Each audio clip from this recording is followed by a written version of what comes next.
experience. Today I had the pleasure of sitting down with my first guest, who also happens to be my advisor at Hiram College. She's an assistant professor in biomedical humanities. She has a PhD in disability studies, so please welcome Dr. Hailee Yoshizaki-Gibbons. And thank you again for sitting down with me. And let's get into it. So my first question that I had for you was, what does disability identity mean to you?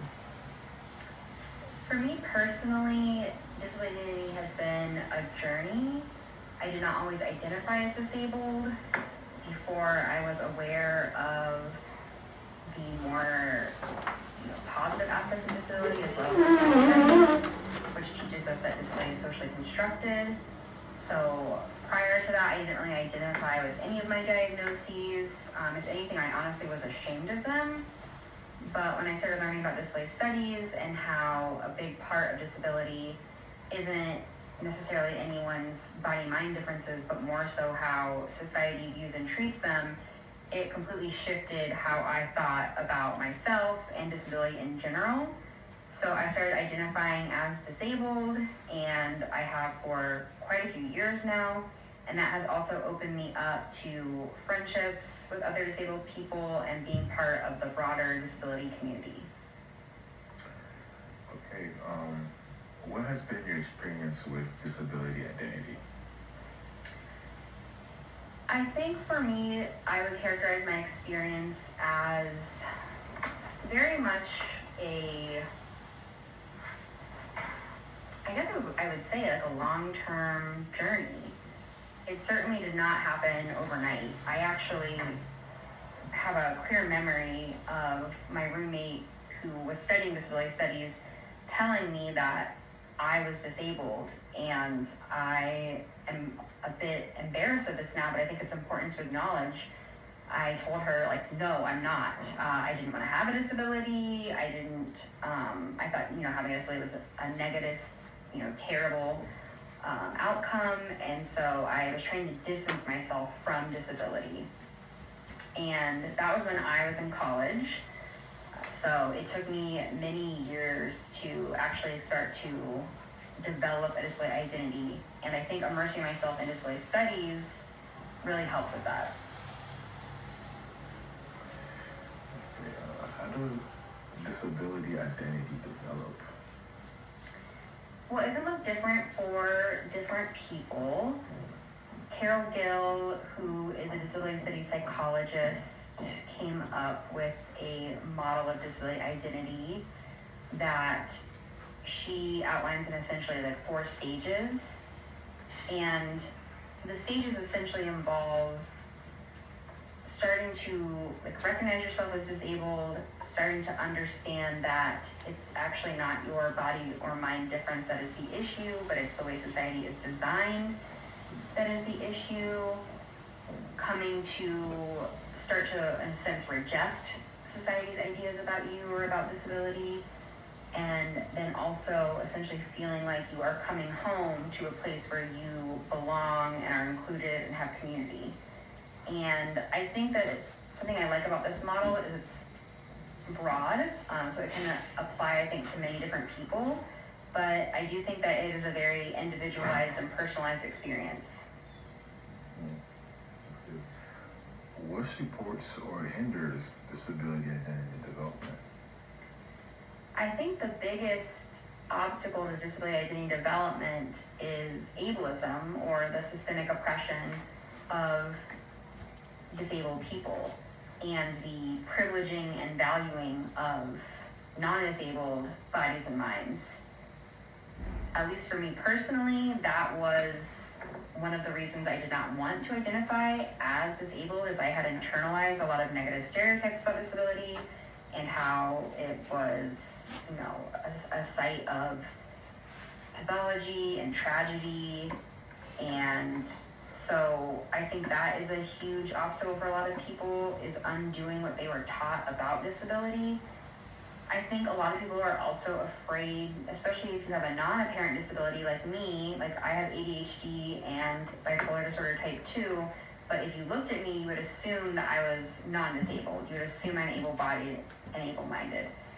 So I think that for people with non-apparent disabilities especially, it can be hard because you're taking on an identity that is going to cause potential stigma, prejudice, discrimination, and that is understandably like frightening. So I think that ableism is definitely the biggest barrier. I also just think people not being exposed to other disabled people is something that is an issue. I think when you are in disability community, that can really support your disability identity development because you are around diverse people with different disabilities, and you get to see how they think about themselves and how they position themselves like in the broader community, but also understand themselves as individuals. So I think that involvement in the community is really important, and that is what really supports identity development.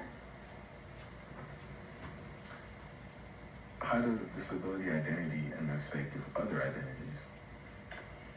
So disability as a social category is extremely, diverse in general, right? People of all different genders, races, sexualities, ages, immigration statuses can be disabled. So the disability community of itself is very, diverse.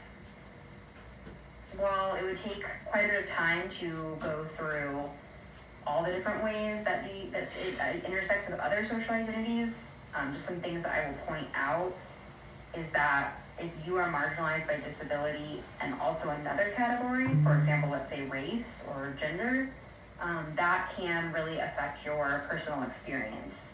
So just as a quick example, if you are both Black and have a psychiatric disability, you are going to be likely stereotyped as violent and unpredictable and unstable and even criminal, and so that places you at a much higher risk of police brutality and murder.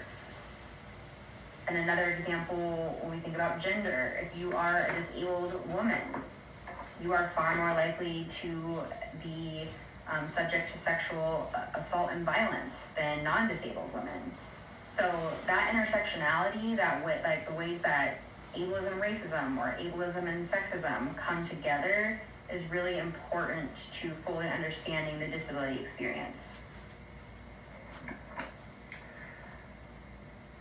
What do you think is the biggest misconception when it comes to disability identity?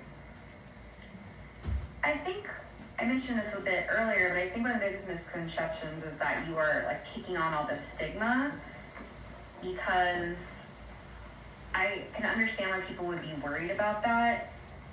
And I know sometimes even people's families discourage them because they are worried about that like stigma and prejudice and discrimination.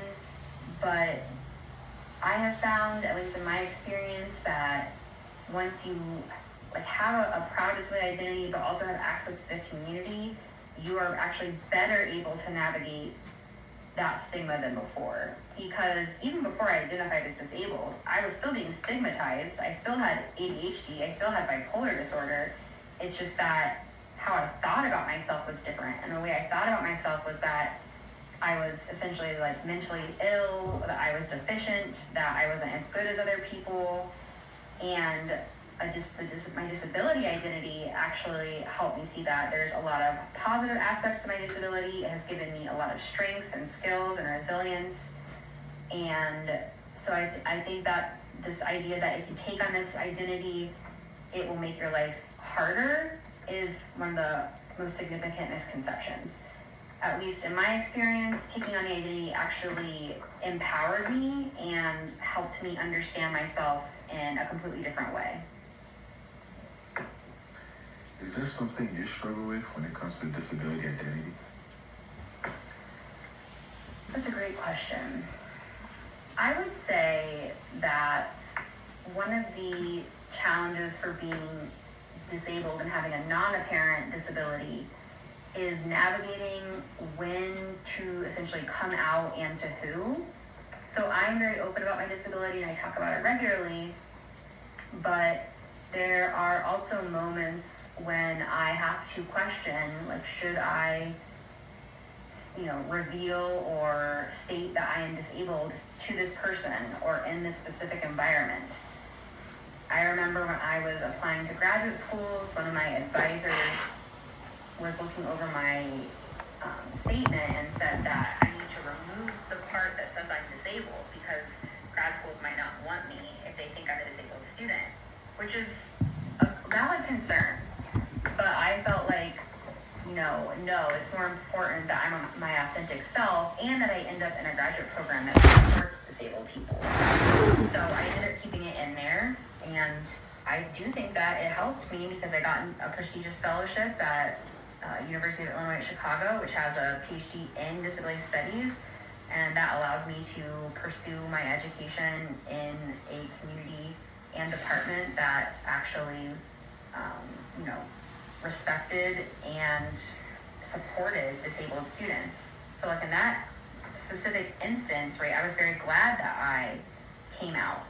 But there have been other times when I don't know if it is safe or I just feel uncertain if it is appropriate. And so I think that is like the most difficult thing that I struggle with is when and how and to who do I disclose?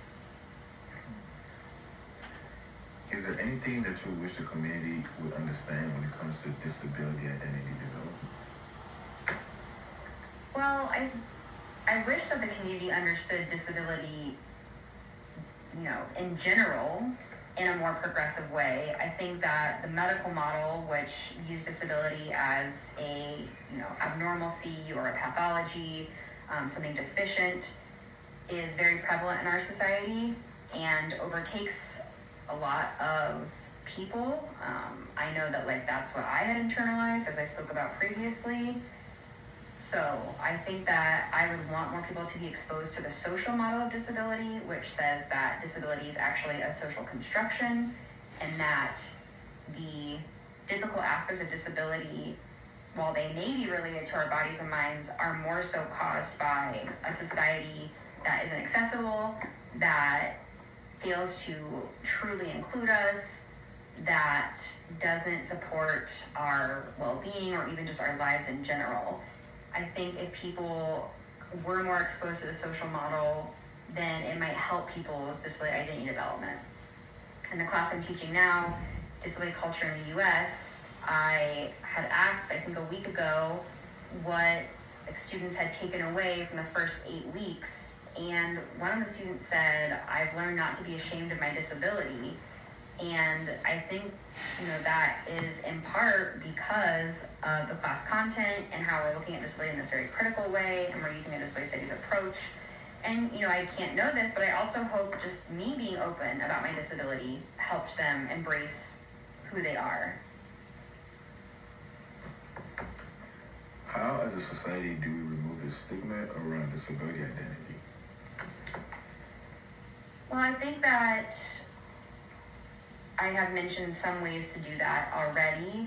What I would add is just talking about disability more openly and creating spaces where people feel safe discussing disability, having more disability education available at every level. Most of my students tell me that they learned very little about, for example, disability history when they were in K-12, or they learned very little about disabled people in general. A lot of people only, essentially understand disabled people as segregated or just not even present when we think about things like special education. So I think that to remove the stigma, we really need to ensure that we are talking about disability, we are raising awareness about disability, we are representing the disability experience as really diverse and complex, and we are ensuring that disabled people are integrated into every aspect of society. Is there anything you would tell someone who is struggling with disability identity? I would say that your identity is valid and that you are worthy of claiming any identity that calls to you.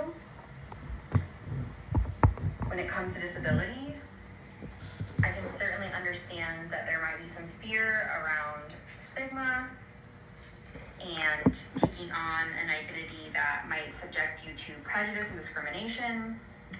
But, going back to what Carol Gill said about coming home, I think that you will find that developing more positive identity in relation to disability and getting more connected with the disability community will actually help you with just that, with that feeling of coming home and becoming increasingly confident in yourself, increasingly empowered, and really just being immersed in disability community and culture. That is a wrap for episode 1 of Disability Identity Experience podcast. Thanks again to Dr. Hailee Yoshizaki-Gibbons for the time. I really appreciate it, and see you next time.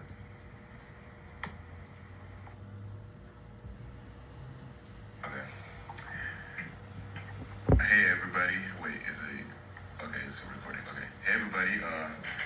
Welcome to episode 2 of my podcast, Disability Identity Experience.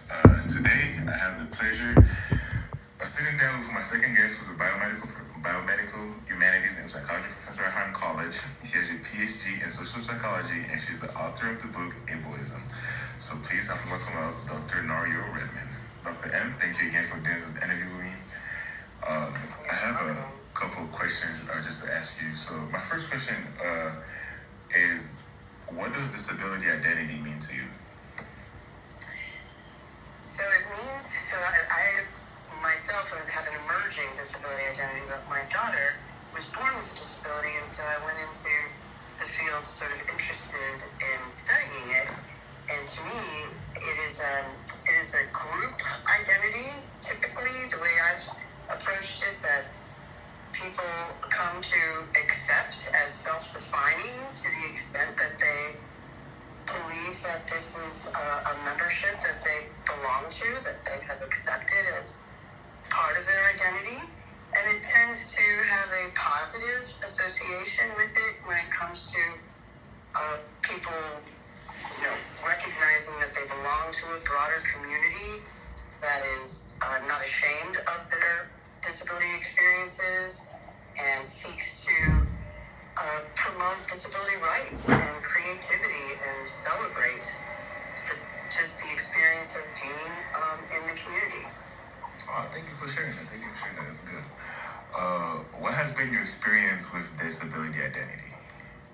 So it's sort of how I got into disability studies, because I was a stereotyping and prejudice research person studying racism and classism and sexism, but I never really even thought about disability, much less disability identity. And I went to a conference, and there was a psychologist who is also a famous disability studies scholar. Her name was Carol Gill, and she was speaking to these psychologists at this conference about disability identity. And I had this brand new baby, this daughter, who was born with, a disability called spina bifida. And I just was so excited that people were finding their community and that recognizing that this is not something that they needed to be ashamed of, that it's just a different way of being in the world. And so I read everything I could get a hold of from this Carol Gill and others like Simi Linton, who wrote about disability identity, and I tried to raise my daughter to have a proud sense of self. And so she used to grow up introducing herself, "Hi, I'm Sierra, and I have a disability." She would just, not be afraid to share that part of herself at all. So maybe I did something right. Yeah, you did. That's awesome. That's awesome. How does disability identity develop? Yeah, that's a good one. I think it's different for different people. It depends on whether you have the exposure to people with disabilities who have come to accept that aspect of themselves as not negative or pathologized, but as something that is, very important to who they are, even if it includes challenges. So if a kid grows up, having been born with a disability, I think they may often have a longer experience with this sense of self as a member of this group. But even when you're born with a disability, like my daughter, she was really proud of who she was, because I took her to conferences and she met people with expertise who had all kinds of different disabilities. And so she saw early on how people could do what they wanted to do and how they sought accommodations to to address their perhaps difficulties. But when she got into elementary school, I think part of what many little kids learn about disability is that it is a negative thing, and so they would sort of treat her with pity or exclude her or want to, push her around like a baby in her wheelchair. And she would push back and say, I don't like the way you're treating me. So she had a bit of a different kind of experience with identity. And there were times when she grew up that, she didn't want to talk about it, or she, for example, when we would present to her classes in her school on disability culture, at first she would be very shy about sharing her thoughts, but then when she saw how everyone reacted positively to all these famous people with disabilities and to art, people doing art with, different ways of doing art, then she was like, you know what, I do want to present with you, and she was embracing of it again. But I think for a lot of people who either acquire their disabilities or who are born with them, may grow up in families that want them to hide it or want them to overcome it by working harder or minimize it. Like, that's just one part of who you are. It's a terrible part, but you have all these other aspects of yourself that you can focus on. So I think for those people, it really takes sometimes just the opportunity, the luck to become exposed either through conferences because you're seeking medical support for your particular impairments and you meet other disabled people, or like Sierra, you get to go to conferences where scholars are coming together to celebrate disability and understand ableism, and then they begin to recognize, wait a minute, there's nothing perhaps wrong with me. It's about other people's attitudes and societal barriers that tend to exclude us. And so then they can have this shift from perhaps thinking about disability only as a limited part of their bodies or their minds, without considering how it's a social creation, how it can be a group membership.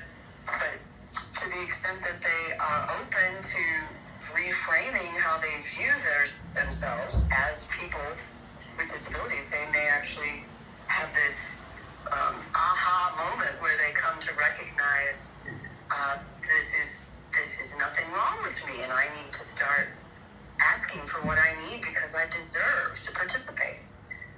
So I do think it can be a lifelong process for some people, and some may never get to that point. Some may just want to hide it or minimize, that is just one part of who they are, because what's important is maybe, their participation as an athlete or as an opera singer, and they just don't see it as a central part of their identity. But for some, it can be a real life-saving blessing to recognize that you're part of this broader community that has fought for justice and inclusion, and I think you're better able to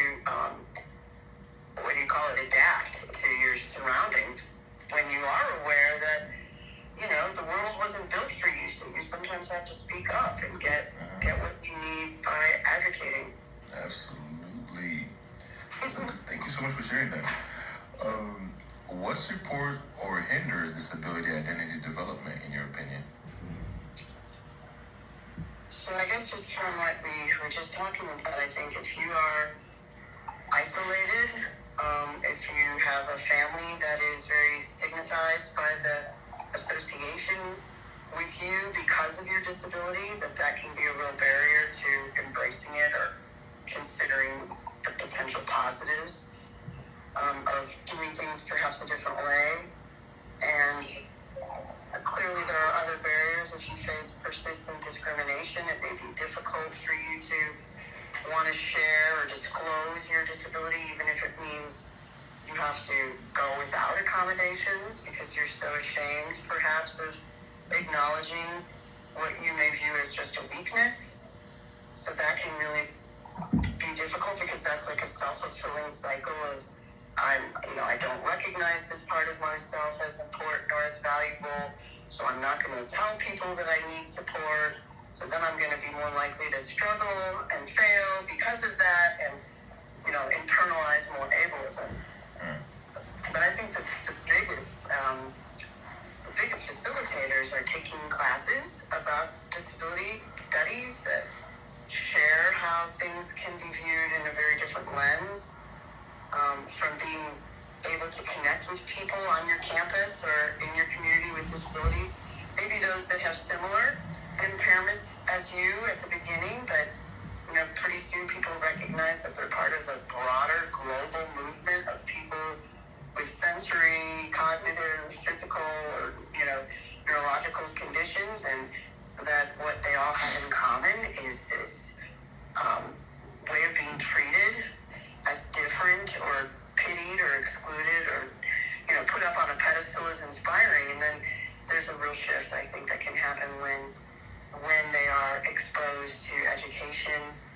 And only certain places have curricula like disability studies classes, so that means more non-disabled and disabled students are getting exposed to these other ways of thinking about being in a body-mind that may not conform to what people think is the average or normal. So I highly encourage, higher institutions of higher learning to consider these kinds of majors and minors that at least give people that opportunity to think about how they can belong to multiple groups that are not necessarily groups that you want to hide from or, be ashamed of. It can happen earlier in life.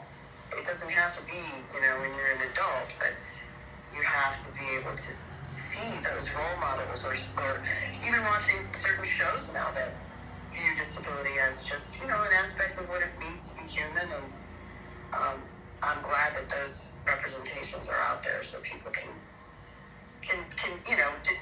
disrupt their family's view that is very limited, perhaps. Absolutely. How does disability identity intersect with other identities? Yeah, I think some communities may be more open to things like, psychiatric disability and how that's more normalized as part of the, way we respond to difficult circumstances. We may experience depression or what have you. And they're not so opposed to seeking treatment or other communities. But I think that I'm losing my train of thought. What was the question again? How does disability identity intersect with other identities? Yeah, so some communities, like I am understanding that some communities of color may, not want to acknowledge disability because they're already dealing with other forms of discrimination, or they, like other groups grew up learning that this is a bad thing. Yeah. Or farmers or communities that really value physical labor, and when their kid may be born with a physical impairment, that can really disrupt what they have come to understand as important way of being employed through farming, for example. But there are so many other identities that we all share that I think the extent to which people can cross over and recognize that all of these minoritized communities that are somewhat disadvantaged by the dominant group can come together and try to support each other's movements. That can be a real powerful way of identities intersecting. But I also think that for many people with disabilities who are also maybe sexual minorities or have alternative gender identities or are people of color can actually have triple the burden depending on the environment that they're in, whether those identities are embraced or rejected. It's interesting because some contexts may be more accessible for someone who experiences disability, but everyone there is white and perhaps racist, and so that identity may be more salient in that kind of a context. Whereas in another context, they're disabled by the lack of access or accommodations, but it's a mixed ethnicity group, so racism isn't as big of a deal. But I do think that, we need to be looking more at these intersections because it's usually much more complicated for people.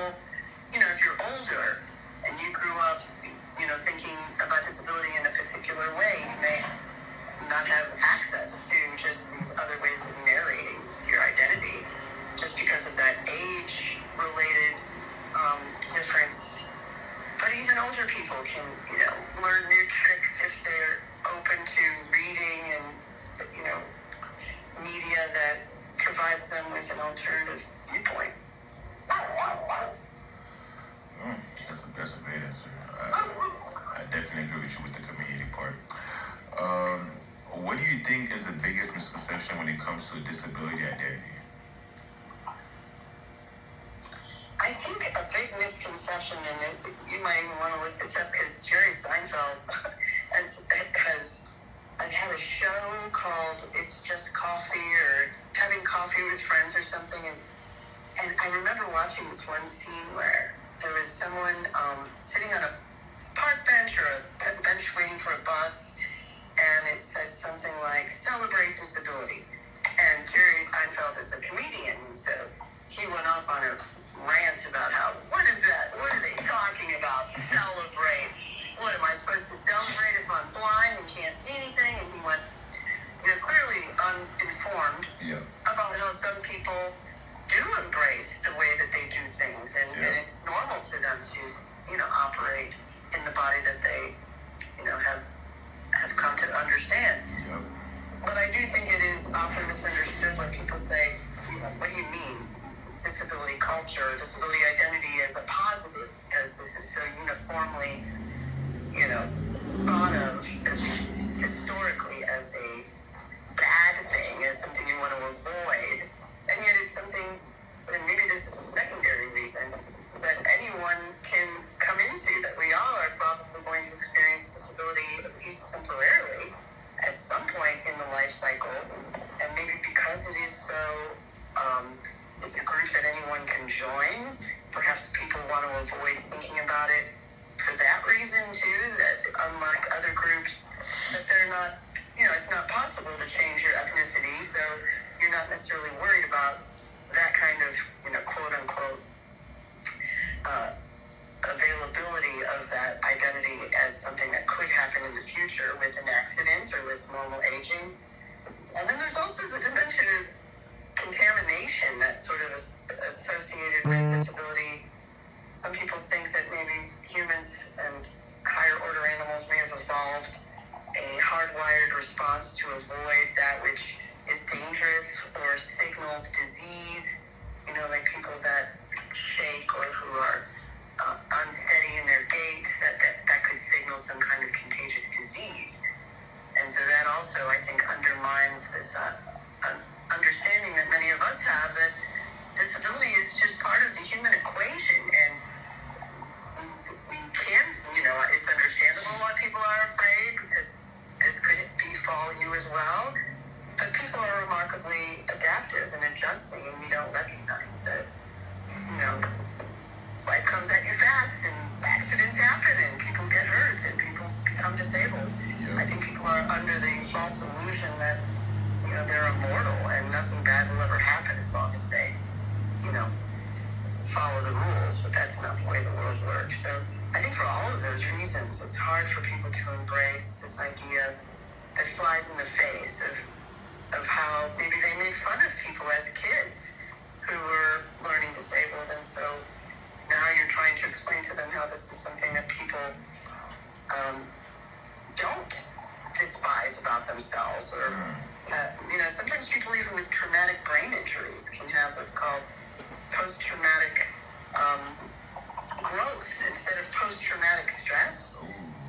They grow because of this experience that has taught them how, you have to cultivate resilience, or there's different ways of doing things, and maybe slowing down is not a bad thing, and they end up, realizing that they hadn't been spending as much time with their family. So the disability becomes this opportunity for them to take stock in what's important. That's a great answer. Thank you so much for sharing that. Is there something you struggle with when it comes to disability identity? Oh yeah. So as an older person who's slowing down and losing her hearing, I feel like I'm flirting, if you will, with impairments. There's several things. I have like chronic back pain from sciatic pinching of that nerve, and I'm hard of hearing, and I have generalized anxiety that I've lived with. But I've never felt like these impairments have disrupted my daily living, or that I've been the victim of ableism. So I'm really cautious about claiming a disability identity, because I feel like that would be appropriating something that doesn't yet fully belong to me. But the woman I was interviewing with yesterday was really trying to reframe some of that for me too, because, you know, we create this hierarchy of how severe, how disabled are you? Are you disabled enough, you know, to qualify for a parking placard, or to qualify for an interview about your disability identity? I think in the past, some disabled people, some colleagues of mine have also either written about appropriating a disability identity. Carol Gill talks about, questioning continuum. I'm a big fan of humans vary on a continuum. You know, you may be depressed, but not qualify for a clinical diagnosis of depression, but that doesn't mean you don't have lots of the characteristics or symptoms. Same thing with disability. You may experience ableism or misunderstanding or mistaken identity, and you may have to do things in slightly different ways to accommodate your impairment, but that doesn't necessarily mean that you are not a member of the group. So I'm trying to think about that as I, enter into an older age retirement kind of space, that I first of all, I'm slowing down, and I'm tired of beating myself up for setting unrealistically high standards. So I think the disability identity is helping with that. Like, you know what? You do not have to keep trying to pretend that you are this 20-something-year-old young scholar that has to get involved in every project that's offered. You can be more selective. You can say no. Mm-hmm. And then the same thing with, even teaching with Dr. YG, it became really clear to me that I was having her repeat everything students were saying in a large class where I couldn't hear them from back. And it was annoying, because I was just, can you speak up? What did you say? And people were getting annoyed with me, and then she was taking the time out to translate. And so that sort of had me thinking, maybe I really need to look into some kind of hearing aid or some kind of assistive technology that might compensate for some of this, because I was finding myself just nodding and saying, oh, okay, yeah, when I didn't know what they were saying. I was just pretending to hear, and that was, I think making me look less competent and making me feel excluded. So I think it's helping me come to terms with my own limitations and interests and strengths, and at the same time, I'm sensitive to not stepping on toes by, asserting a disability identity when perhaps it isn't as relevant. I don't know. I have mixed emotions about the whole disability identity thing.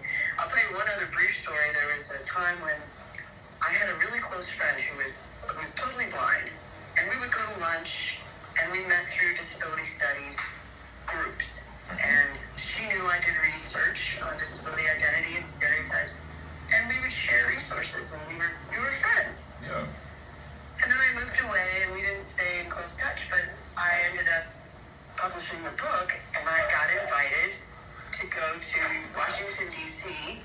I'm moving away from the barking dog, to give a talk to Congress, a congression thing. And I was really excited, but it was really a marketing thing for the book. I got the opportunity to talk to these congressional aides. And I put that on Facebook. And this woman, who I knew very well from the West Coast, got on there, and she was angry. And she said, how dare you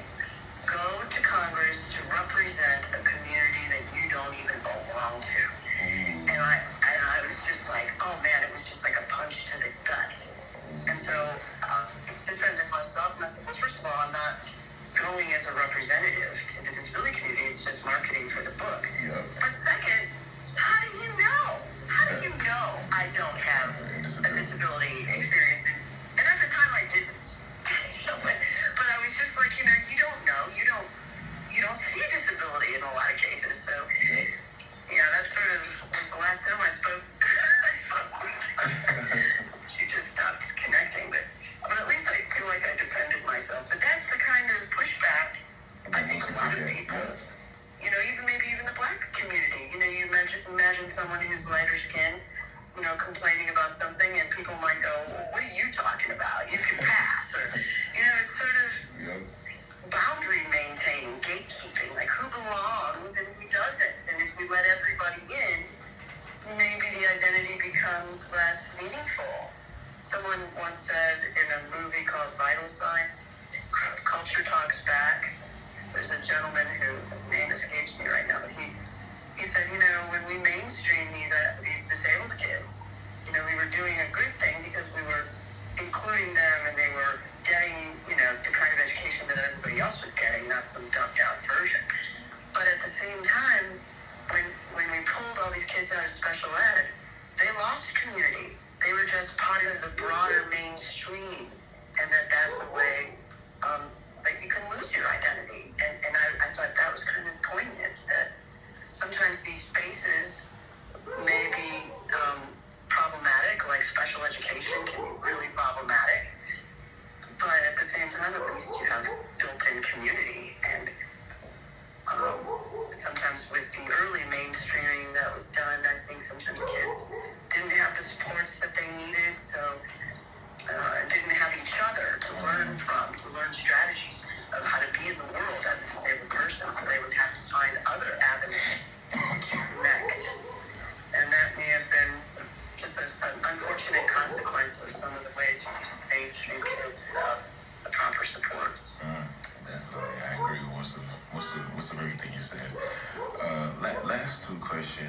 Is there anything that you would wish the community will understand when it comes to disability identity development? And also, I was going to ask, is there anything you would tell someone who's struggling with disability identity? Like the broader community? Yeah. I'm going to take the second one first. So that if someone's struggling with maybe someone who's newly disabled, that can be a really difficult time. And I would want them to know that, and this is a very psychological phenomena, that humans are remarkably adaptive, but we're terrible at predicting how we're going to adapt. We think, if that ever happened to me, I would just want to die. I couldn't adjust. But people, by and large, most people adjust quite well, and they even have higher quality of life after they experience disability.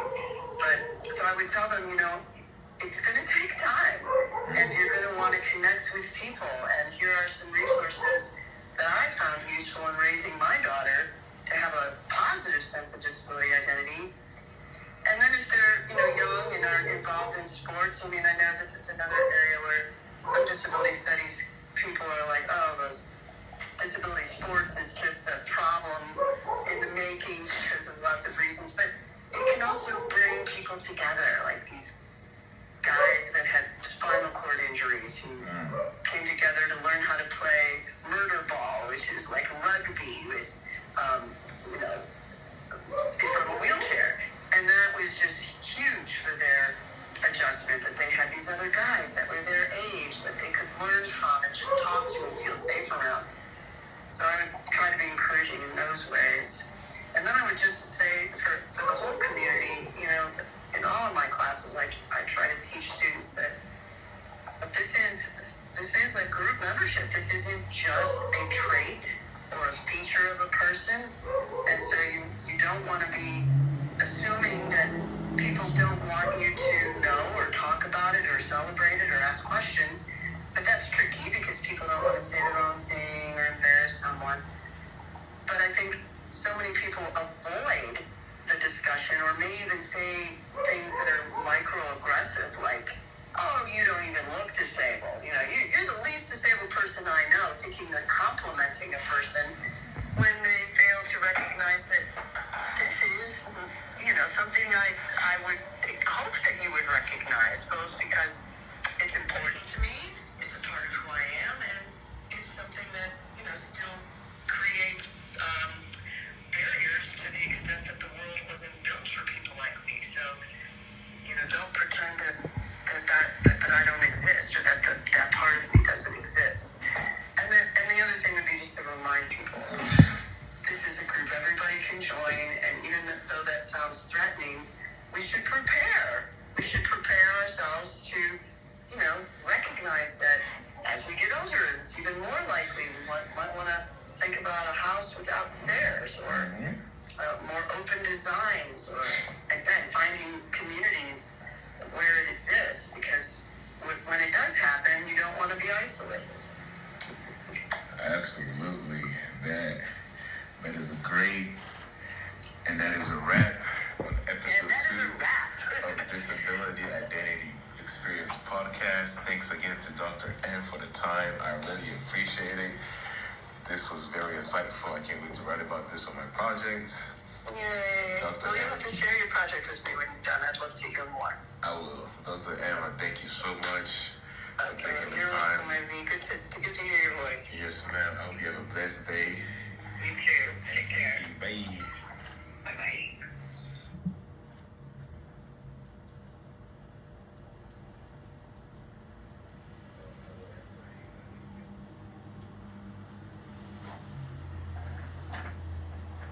Hello, everybody. This is episode 3 of my podcast, Disability Identity Experience Podcast. Today, I have the pleasure of sitting down with my third guest. She's a director of student academic support and emerging scholar. She has a master's degree in interdisciplinary studies, and she graduated from the very own school, Hiram College, in 2004. Dr. Brittany Jackson. Thank you again, Dr. Jackson, for seeing me. The first question I have is, what does disability identity mean to you? Oh, good question. Disability identity, I would say, is all about learning who we are. So I will disclose I'm neurodivergent. I have ADHD, autism, and anxiety myself. Yeah. Like diagnosed on all of those. And so for me, personally it's a connection, because my majority of my life was not any of those things, at least to my knowledge. So I've never considered myself disabled. However, I am seeing, now that I've got the clarity of the diagnosis and I'm seeing things with that lens, I'm finding that the struggles that have always been there, maybe seem a little amplified. And I'm starting to see how some of those things may impact me in ways I wasn't noticing before. I just thought everybody did whatever. And so it is weird. But I'm starting to identify personally more as disabled. I just did a filled out a form, one of those ones that asks you, are you disabled? Yeah. And I took a moment on it for the first time, going, because normally we've just been and I'm like, wait, technically, I am. And so it's been trying to figure out how to marry those two together has been interesting for me personally. Yeah, thank you so much for sharing that, because Hailee said the same thing too. She was like, at first she didn't she didn't think she was disabled. She was like, I'm good. That's like, she got older in life, she started to realize some things that, she's still good. Y'all still cool people. Yeah. But we're realizing we are learning our limitations, and that's not a bad thing, because learning our limitations means we'll hopefully burn out less and cause further harm long term. That's my hope, anyways. Sounds like when I really do this a lot. Yes, but thank you so much for sharing that. What has been your experience with disability identity? So, for me personally, it started out when I started studying autism. Not for me personally. I began learning about autism in 2011-ish. that led to my dissertation. And I was learning from families who had students on the spectrum or from students on the spectrum themselves. And, how they identified. And I came across this group called the College Autism Network. And I've served as their director of training and technology now for the last several years. I've recently taken a step back from that. But one of my colleagues found, which I thought was so interesting, they've been doing like a longitudinal study about autism and success in higher education.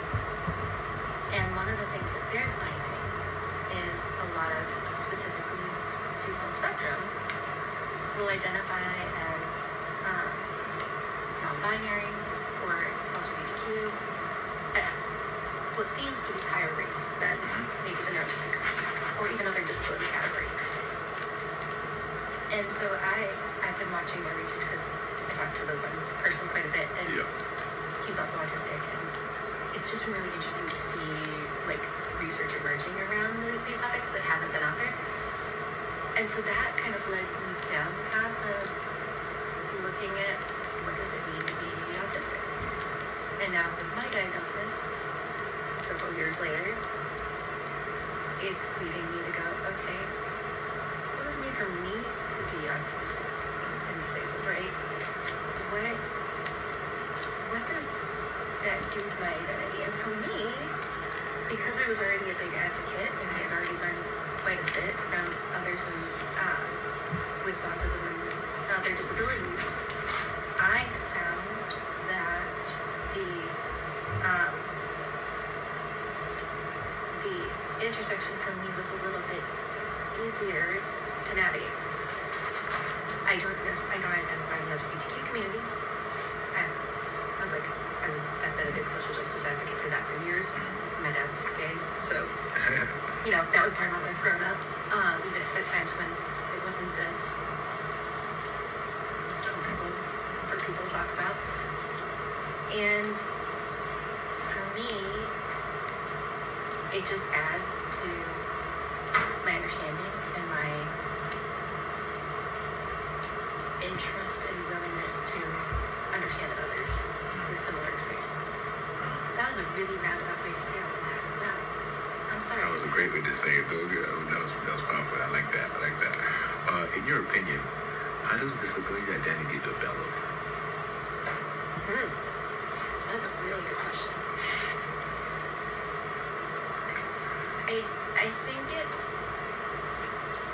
I think it starts to develop when you recognize and realize that what you're experiencing isn't normal, at least by societal standards. And it is maybe putting up barriers or inadvertently putting up barriers for you. That's not something that, it always makes it sound like it's a negative thing. When you say barriers, when you say those kinds of things, it puts a negative spin on it. That's what Hailee said too. And that's not, it's the first step, right? Like, you have to realize something's there first. For me, getting the diagnosis, while I'm still grappling with some aspects of it, actually answered a lot of questions for me. Actually made things clearer. I'm still struggling, I'm still learning, I'm still figuring stuff out about myself with this. But it also helped me recognize and realize that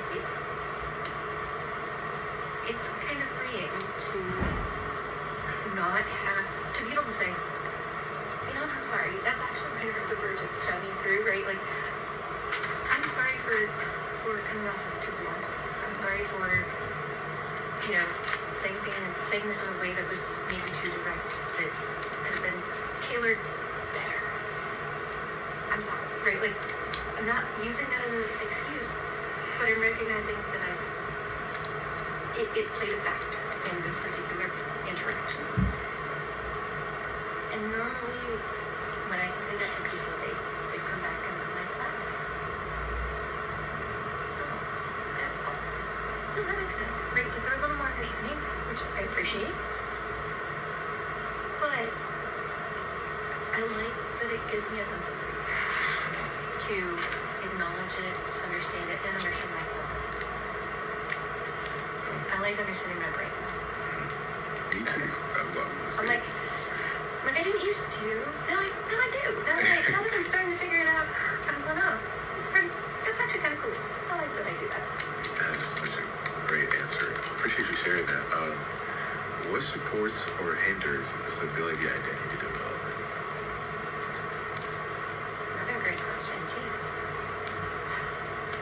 I think things that support it is creating welcoming environments where anybody, regardless of ability, disability,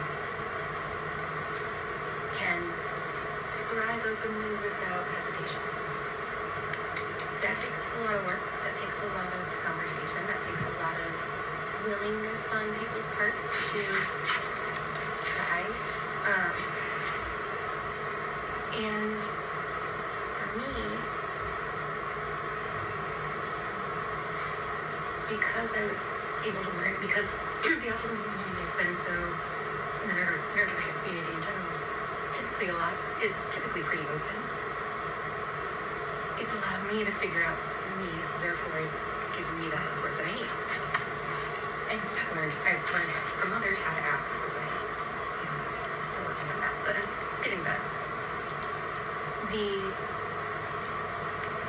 piece that the part that I think hinders can be going into environments that aren't universally designed, either for learning or for movement, and realizing that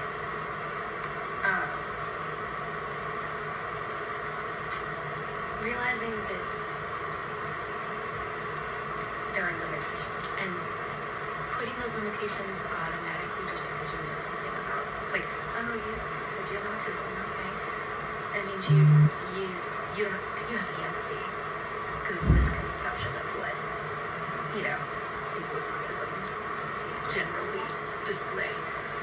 No, actually, a lot of research is showing we actually are more empathetic, way more empathetic, and especially women on the spectrum, overly empathetic, sometimes to a detriment, right?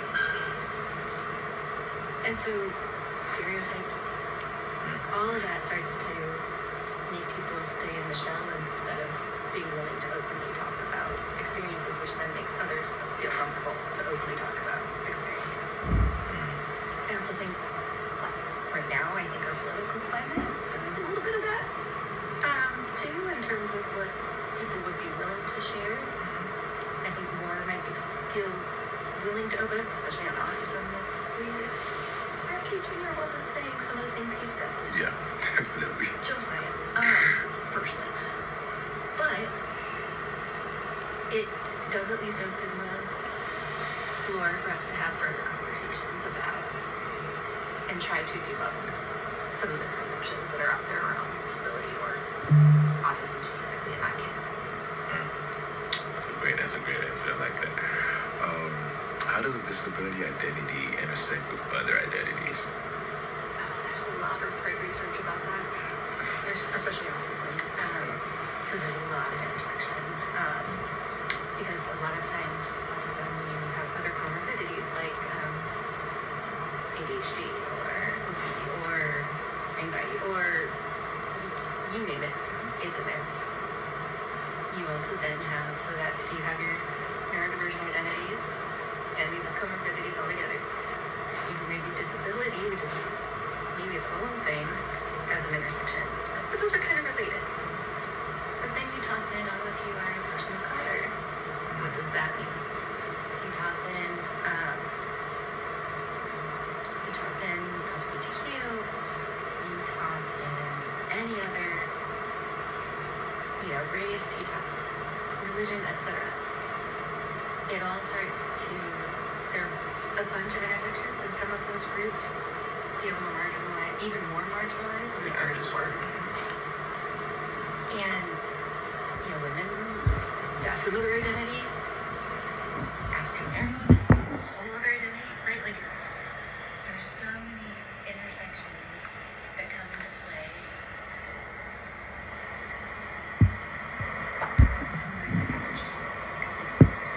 I'm like, that's the one I've been reading a lot about, especially on autism, just because that's my focus and area of interest and expertise. It's fascinating to see how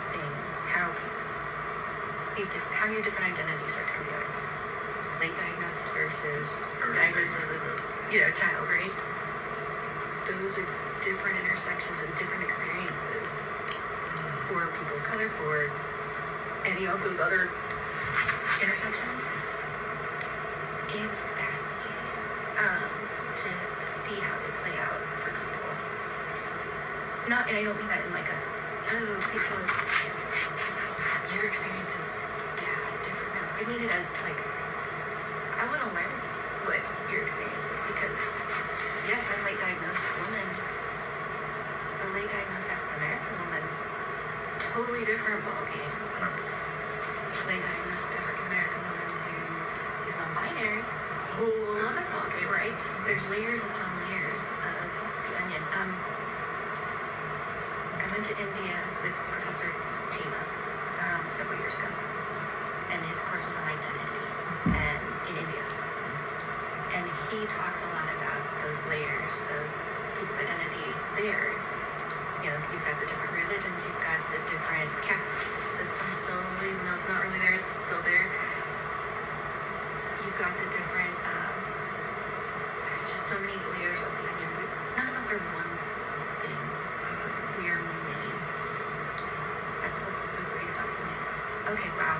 Sorry, now I'm getting on a whole other plane, so we're gonna stop. That was great. I like how you put it all together, especially with other identities, because I didn't even think about that till I talked to Hailee, and she was like, you might want to add in that question. And then, that's why I added it. Thank you for sharing that again. That's very powerful. What do you think is the biggest misconception when it comes to disability identity?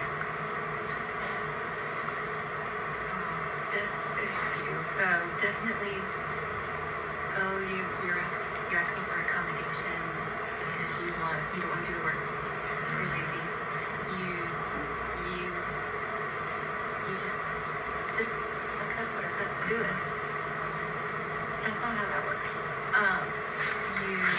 People with disabilities are trying to play the system. Trust me, I wouldn't ask for help if I didn't actually need the help, because that makes me even more noticeable, and I don't always want to be noticed. I kind of want to blend in. The misconceptions of you're trying to get a handout. I work a full-time job. I promise you, I'm not trying to get a handout. I'm just trying to be able to do my job effectively and or still function as a human being. That's all I'm trying to do. Those, I think, are some of the biggest issues and misconceptions that people throw out, or they try to use that as I don't want to pay for you. What are you paying for me? I'm paying my own taxes. I am just asking so that can I have an extra hour one day a week that I'm not at work, so that I can sleep and recover, so that I can function and people again tomorrow. Yep. That's a great answer. Is there something you struggle with when it comes to disability identity? I still struggle with, I think I said this at the start, saying I'll say I'm neurodivergent all the time. I will say that a million times. I will claim that a million times because it's, I think, become fairly obvious. For some reason, saying I'm disabled is a different ballgame. Because I think for me and my generation, growing up, disabled meant can't live a good life. Yeah, or severely handicapped, or severely impacted in one way or another, physically, mentally, whatever, to a point where you can't necessarily be a functional part of society, when in actuality, there's so many variations of disability that, and so many, and many of which are functioning members of our society without any additional help, typically, even though they probably would love to have a little bit more. It amazes me that I still struggle to say that I am disabled. When I went to answer that question, this was the first time, because I don't think I've answered it really since I've been diagnosed, like truly diagnosed. And it was hard to say, are you disabled? If I say yes, what does that mean? And in my realm, it might be totally fine, because I do love the disability, services and kind of stuff. I've done that. In another situation, it may not. It may hinder, it may prevent me from getting a job. It may prevent me from doing whatever by saying whether or not they'll ever say that happened. But it couldn't. So it's figuring out how to navigate that. And I don't know why I struggle with it given all that I know. But I think it's because of all that I know that adds to that. Definitely. Is there anything that you would wish the community will understand when it comes to disability identity development?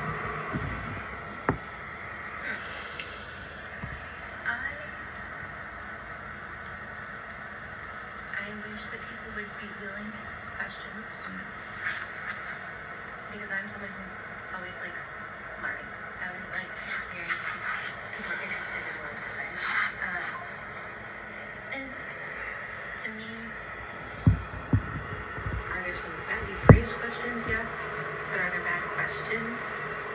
No, because that shows me curiosity and interest. And that's what I would like to see it. I work in education. I'd like to see curiosity and willingness to learn about others. And so I think learning to ask, even if you think it might be an uncomfortable question, take the risk and ask, because more than likely, if it's someone like me, I will sit here and talk about it openly for the most part, and probably overshare, unfortunately. And I think people are okay talking about it if you're doing it in a way that's respectful and clear that you're trying to learn versus taking that information and using it for harm. So never be afraid to ask. Always learn. Yes, ma'am. How, as a society, do we remove the stigma around disability identity? We keep talking about it. We gotta talk about it. If we don't talk about it, nobody knows. If we don't hear other people's experiences or lived experiences, we think what we're experiencing is normal and everybody feels the same way of trapped. I wouldn't have explored my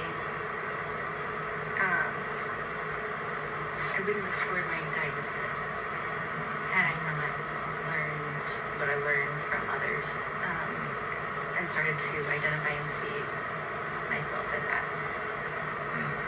That has lent itself to give me more clarity, which is super appreciated.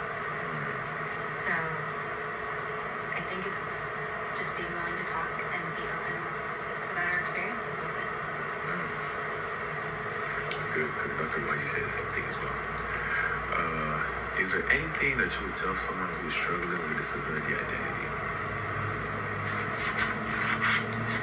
If you know a faculty member, you know someone that you feel comfortable talking to, and you feel pretty good about it, talk with them.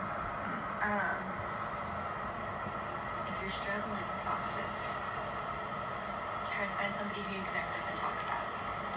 Sometimes they can help with a strategy. Sometimes they can just be there as a listening ear. Like, human connection's important all the way around. I agree. That is a wrap for episode 3 of Disability Learning the Experience podcast. Thanks again, Dr. Jackson, for the time. I really appreciate you taking this. The questions, your answers were amazing. I'm glad you went so much in depth. But I'm going to thank you again for taking this time with me